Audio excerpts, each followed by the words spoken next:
বিরাট এক তরুণ সমাজের সদস্য আমাদের আছেন। এই তরুণ সমাজের সদস্যদেরকে সেটি গ্রামে হোক সেটি শহরে হোক বিভিন্ন জনের বিভিন্ন কোয়ালিফিকেশন বা শিক্ষা ব্যাকগ্রাউন্ড আছে, সেটার উপরে বেস করে আমরা ভোকেশনাল টেকনোলজিক্যাল ইনস্টিটিউশনকে আমরা মডার্নাইজ করতে চাই। আমাদের ভোকেশনাল এবং টেকনোলজিক্যাল ইনস্টিটিউশন যেগুলো আছে সেগুলোর মধ্যে প্রায় 200-250 মতন সাবজেক্ট আছে যেগুলোর এত প্রয়োজন নেই আমাদের। আমরা এর মধ্যে কিছু কাজ করেছি, প্রাইমারি কাজ করেছি যে নর্মালি যেসব দেশে আমাদের মানুষ যেতে পারবে বা পারে, যেমন তার একটা বড় অংশ হচ্ছে মিডল ইস্ট, সেখানে কি কি কাজের স্কোপ আছে আগামী 5 থেকে 10 বছর। একটি বড় মার্কেট হচ্ছে মানুষ যাবার জন্য, দেশ থেকে স্কিল শ্রমিক যাওয়ার মতন একটি বড় মার্কেট আস্তে আস্তে তৈরি হচ্ছে জাপানে, আস্তে আস্তে তৈরি হচ্ছে ইউরোপে, ইভেন চায়নাতেও তৈরি হচ্ছে। আমরা মোটামুটিভাবে একটি অ্যানালাইসিস করে দেখি যে কী কী ধরনের মানুষ এখানে যেতে পারে, সেটার উপরে বেস করে আমরা আমাদের ভোকেশনাল ইনস্টিটিউটগুলোকে আমরা সেইভাবে মডার্নাইজ করতে চাইছি। আপনারা নিশ্চয়ই খেয়াল করেছেন, যেহেতু আপনারা সংবাদ কর্মী, আপনারা নিশ্চয়ই খেয়াল করেছেন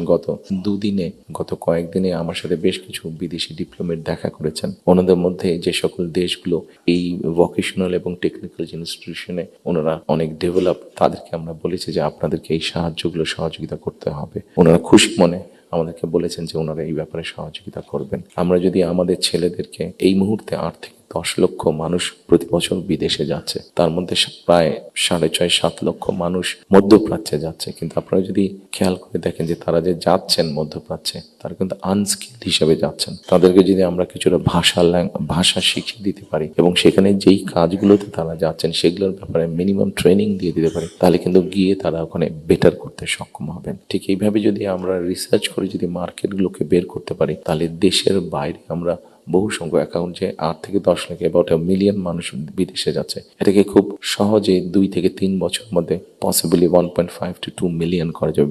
15 থেকে 20 লক্ষ মানুষ করা যাবে। এবং 15 থেকে 20 লক্ষ মানুষ শুধু যাচ্ছেন না, তাদেরকে যদি ট্রেনিং এবং ল্যাঙ্গুয়েজ দিয়ে আমরা পাঠাতে পারি, তাহলে ভ্যালু অ্যাড হবে। এখন যদি কেউ $100 আর্ন করে মাসে, ইজিলি সেটা $300 নিয়ে আসতে পারবো, তাহলে বৈদেশিক মুদ্রার একটা বিশাল অংশ আমরা আনতে পারবো, যেটা দিয়ে আমরা কাজ করতে পারবো। আপনারা যেরকম বিভিন্ন বিষয়ে উল্লেখ করেছেন, বিভিন্ন দাবি দেওয়ার, সেই জিনিসগুলো আমরা পূরণ করতে পারবো। আমরা একটি জিনিস বিবেচনা করছি এই মুহূর্তে, এখন যদি আমরা দেখি আমাদের বৈদেশিক মুদ্রা উপার্জনের রাস্তা মূলত দুটি, একটি হচ্ছে গার্মেন্টস এবং একটি হচ্ছে আমাদের রেমিটেন্স, যেটা প্রবাসীরা পাঠিয়ে থাকেন কষ্ট করে। এইটির সংখ্যাকে আমরা বাড়াতে চাচ্ছি।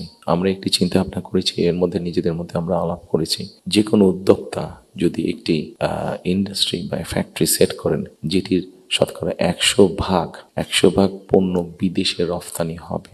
যেমন কেউ যদি বলেন যে আমি এই কলমটি তৈরি করবো, কিন্তু এটা not for local market, absolutely for export market, তাহলে আমরা তাদেরকে বন্ডেড ফ্যাসিলিটি দেওয়ার কথা চিন্তা করছি। আমরা যদি বন্ডেড ফ্যাসিলিটিটা তাদেরকে দিতে পারি, আমাদের হিসাব বলে, আমাদের রিসার্চ বলে, তাতে এক্সপোর্টের সংখ্যা যেরকম বৃদ্ধি পাবে, তাতে উদ্যোক্তারাও খুশি হবে। এবং উদ্যোক্তারা যখন এখানে কোনো মিল কারখানা তৈরি করবেন, সেক্ষেত্রে আমরা আমাদের বহু বেকারের কর্মসংস্থান তৈরি করতে পারবো। আইটি সেক্টরে আমাদের অনেক ইয়াং ছেলে মেয়ে আছে যারা আইটি সেক্টরে কাজ করছেন। আমরা স্বৈরাচারের সময় দেখেছি বাংলাদেশের বিভিন্ন জায়গায় আইটি পার্কের নামে কতগুলা বড় বড় বিল্ডিং তৈরি করা হয়েছে, কিন্তু এখনই আমি কিছু পত্রিকার পাতায় নিউজ দেখেছি, গত 2-1 বছর আগেও নিউজ দেখেছি, 2-3 বছর আগে নিউজ দেখেছি, যে এই পার্কগুলো অনেক ক্ষেত্রে দেখা যাচ্ছে যে অসামাজিক কাজ হচ্ছে, অথবা সেখানে কমিউনিটি সেন্টার হচ্ছে। অর্থাৎ আইটি পার্ক বলতে যাবো যে তার বিন্দু কোনো কিছুই সেখানে নেই। আমরা এই আইটি পার্কগুলোকে একটু ডিফারেন্টভাবে নিয়ে আসতে চাইছি।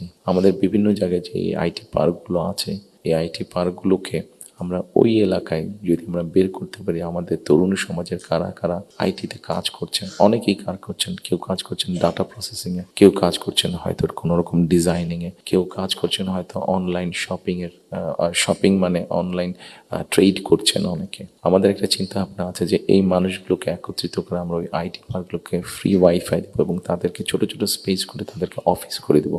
এখন হয়তো তারা হলে যারা থাকছেন, যদি স্টুডেন্ট হয়ে থাকেন হলে বিছানার উপরে কাজ করছে, তাহলে মেসে থাকলে মেসের ওই ছোট্ট কোনায় কাজ করছে, অথবা বাসায় থাকলে হয়তো বিছানার উপরে বসে কাজ করছে, অথবা ছোট্ট একটা টেবিল চেয়ার নিয়ে কাজ করছে। কিন্তু আমরা যদি তাদেরকে একটা স্পেস করে দিতে পারি, তাহলে কিন্তু তারা তাদের বিজনেসটা অনেক ফ্লরিশ করতে পারবে। এবং স্বাভাবিকভাবে তার বিজনেস যখন ফ্লরিশ হবে, সে তখন আরো হয়তো তার মতন আরো কয়েকজনকে একসাথে নিয়ে আরো একটু বড় কোম্পানি করবে। অর্থাৎ এই সবগুলো সম্ভাবনার কথা বলছে, এবং এই সম্ভাবনার কথাগুলো অবাস্তব নাই। আমরা চেষ্টা করলে এই সম্ভাবনাগুলোকে আমরা বাস্তব রূপ দিতে পারবো। ঠিক একইভাবে আজকাল ফেসবুকে গেলে অথবা টিকটকে গেলে আমরা দেখি আমাদের তরুণ সমাজের সদস্যরা অনেক প্রতিভাবান, বিভিন্ন রকম কন্টেন্ট তারা মেক করছেন। এই কন্টেন্ট মেক করতে গেলে সরকারের কিছু পলিসি আছে, যে পলিসিগুলো ঠিক করতে পারলে তাদের জন্য বেটার হবে, তাদের ইনকামটা বেড়ে যাবে।